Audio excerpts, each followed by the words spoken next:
Ethics. I think there is a definite division between what I would say are procedural ethics and then the practical ethics that one encounters in the field. When I talk about procedural ethics, you know, there's set protocols that the university places on you to undertake ethical research, but sometimes applying those in a practical sense comes up with lots of tricky moments that aren't easy to find the solutions to. So for instance, in my PhD research, I submitted and got successfully approved a consent form and a plain language form that I would give to participants to get permission.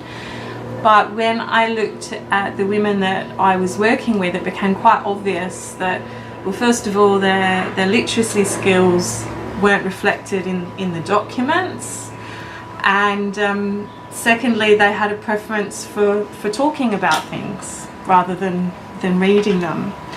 So faced with that situation, I was lucky enough to have good supervision to help me problem solve through this, and we decided that we could get my consent form translated into the first language of the people who I was working with.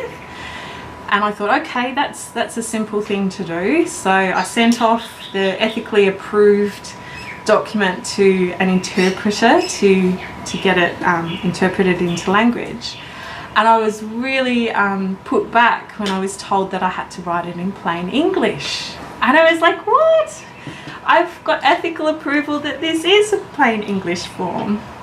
And so then I had to work with an interpreter to really peel back the layers to find out, well, what was the most essential pieces of information in this information form?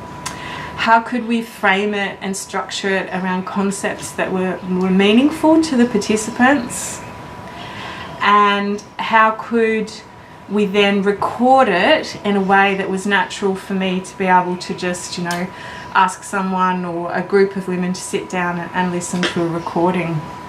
So that took quite a while to break it down. And though it was very reflective of what the plain English form was, it was a completely different construct and used terminologies, chronologies that were familiar to people in the community. And we chose to record it in first person. So when somebody listened to it, it was as if I was speaking to them. So the recording, you know, begins with, "Hi, my name's Sarah Island." And yes, I can play you a little bit of it, so you get a sense of that. Hello, I'm Sarah Island. I'm a midwife, nurse, the researcher at the Menchi School of Health Research, Kanyidawa. I'm research namamura ngarakaro business pana wareya.